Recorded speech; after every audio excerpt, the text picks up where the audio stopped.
अच्छा मान ले तोहर पापा 2 गो बर्फ किनलू आ हमर पापा 1 गो बर्फ किनलू। हाँ ओकरा बाद अचानक बहुत तेज घाम निकलल ठीक बा। तो हमर पापा के बर्फवा 1 गो गल गेल। हाँ तो तुम ये बताओ मेरे पापा का 1 गला है तो तुम्हारे पापा 2 गला है।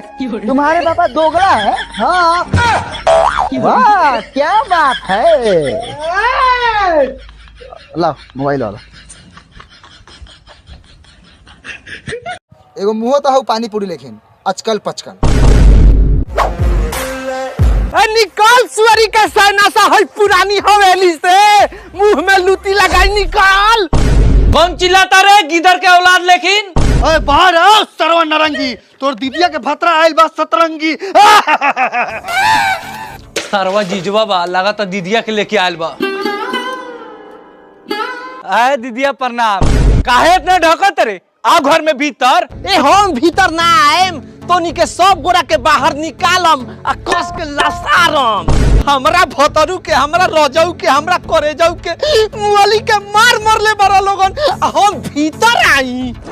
जो जल्दी भैया से बुला के ले पानी पूरी खाता आ निकाल सब घेटरी मेटरी के हमरा बाप के मरले बारे हम अकेले फरियालम सब सार से। ए दीदिया ए आराम से खाली ढाकला से होई। आओ यहाँ बैठ। ए हटते हतार हमर लंगटे घरे घरे पहुंचा रहा। जल्दी वहां से हटो। तोरा माई के चोदर उतर हट बैठ ऊपर चल रहे।